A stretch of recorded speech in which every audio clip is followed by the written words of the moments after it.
It may seem like your anxiety is just a malfunction, but actually, it may be a survival strategy that worked brilliantly until it didn't. So, here's how to update your emotional system. So, I had a client, let's call her Jan, who is exhausted in her own mind. She'd be at a meeting at work, and her boss would shift in his chair or glance at his phone, and Jan's heart would start racing. She'd tell herself, he's angry. I must have said something wrong. Or she'd be having coffee with a friend who'd take a half second too long to respond, and Jan would just spiral. She would think, she's annoyed with me. I've talked too much. She doesn't want to be here. Or her husband would come home from work a little quiet, and Jan would spend the next 2 hours analyzing his every facial expression, every tone of voice, every pause. What did I do? Is he mad? Is he pulling away? Look, she was a walking radar system. She was scanning everyone around her for the slightest hint of displeasure or danger. And she was wrong a lot. Her boss wasn't angry, he was tired. Her friend wasn't annoyed, she was just distracted. Her husband wasn't pulling away, he'd had a long day. But Jan couldn't turn it off. So when I asked her how all this started, she said, I don't know. I've always been like this. But that wasn't true. When we dug deeper, Jan remembered growing up with a father who had a volcanic temper. He'd be laughing 1 minute and exploding the next. There seemed to be no warning, but Jan became an expert at reading his face. That tension in his jaw meant he was irritated. The way he set his coffee cup down meant he was about to yell. The slight change in his breathing meant she needed to disappear. Jan learned to watch every micro expression, every shift in posture, every change in energy, and she had developed an internal alarm system that just never turned off because that alarm system kept her safe. But here's the problem. Jan's been out of that house for 20 years. Her father's elderly now, mellowed with age. Jan's in a stable, loving life with people who aren't volatile. But her nervous system didn't get the memo. The anxiety that protected her then was sabotaging her now. And if you struggle with anxiety, especially if you find yourself constantly reading between the lines or overanalyzing people's faces or bracing for reactions that never come, and I'd be willing to bet that something similar is happening for you. So here's what most people don't understand about anxiety. It's not random. It's not a character flaw. And it's not happening because you're weak or broken. Anxiety is your nervous system's threat detection system. And if you grew up in an environment where there were real threats, unpredictable parents, violence, poverty, neglect, or chaos, your brain did exactly what it was supposed to do. It turned up the sensitivity on that alarm system. So think of it like a smoke detector. If you live in a house that catches fire regularly, you want that detector set to maximum sensitivity. Better to have a few false alarms than to miss an actual fire, right? But here's what happens. You move out of that burning house. You build a new house, one with working wiring, fire extinguishers, and sprinklers. It's a safe house. But your smoke detector is still set to maximum sensitivity. So now it's going off when you burn toast, when you light a candle, when somebody walks by with a cigarette. That's what anxiety does. The system that saved you in the past is now creating constant false alarms in the present. And you just can't turn it off by telling yourself to calm down, because your nervous system doesn't speak the language of logic. It speaks the language of safety and threat. And right now, it's still operating like the threat is real. So, how do you update the system? How do you teach your nervous system that the danger is over? Well, here are 3 practical steps. Step 1, name the original threat.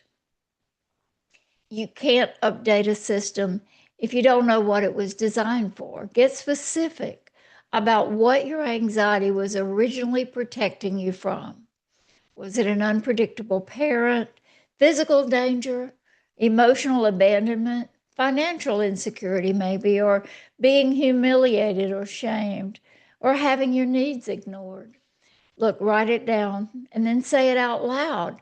My anxiety kept me safe when this was happening. So it could be my anxiety kept me safe when I needed to read my father's face to know if I was about to get screamed at or worse. This isn't about blaming anyone. This is about clarity, because once you see that your anxiety made perfect sense then, you can start to recognize it doesn't fit now. Step 2, thank your anxiety. Yes, really. I know this may sound strange, but stick with me. Your nervous system responds to acknowledgement, and right now you're probably at war with your anxiety, hating it, fighting it, wishing it would just go away. But what if you tried something different? What if you said, "Thank you, anxiety, for teaching me to read people's faces when I needed to protect danger. That served me well then. You helped me survive. But I'm safe now, and I don't need to analyze every expression anymore." Okay, this is a woo-woo. This is helping your brain recognize the difference between past threat and present reality. You're essentially giving your nervous system permission to stand down, because here's the thing, that anxiety protected you. It was loyal. It worked overtime. And part of healing is honoring that and then gently letting it know its job is done. Step 3, create new evidence of safety. So here's the hardest truth. Your anxiety is running on old data. You have thousands of memories filed under danger, and maybe only a handful filed under safe. You need to start building new files. This means intentionally noticing moments of actual safety in your current life. My boss seemed distracted, but he gave me positive feedback later. My friend paused before answering, but then had a great conversation. My husband was quiet after work, but then he hugged me and said he just had a long day. So I misread someone's expression and nothing bad happened. So I want you to keep what I call a safety log. Every day, write down one piece of evidence that you are safe now, that the people in your life now are different, that you don't have to be hypervigilant anymore. Your brain learns through repetition. And right now, your anxiety has years of repetition telling you that every facial expression is a threat. You need to give it new data over and over and over again until it starts to believe that safety is possible. So here's my question for you. Can you think of one specific moment from your past when your anxiety actually protected you? Drop it in the comments. Sometimes naming it out loud is the first step toward updating it. So there they are, 3 steps to help you update an outdated survival system. Name the original threat, thank your anxiety for its service, and create new evidence of safety.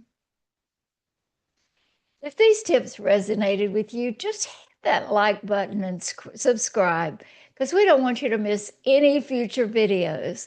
And make sure you hit that notification bell so that YouTube lets you know when I post new content. I share videos every week on healing, coping, living with purpose, and leading with wisdom. So, listen, I know how exhausting it is to live with anxiety. I know how much you wish you could just flip a switch and make it stop. But here's what I want you to understand. Your anxiety isn't evidence that you're broken. It's evidence that you survived something hard. And that same resilience that got you through, that's going to help you heal now. You don't have to fight your anxiety, and you don't have to shame it or hate it or wish it away. You just have to help it understand that the war is over.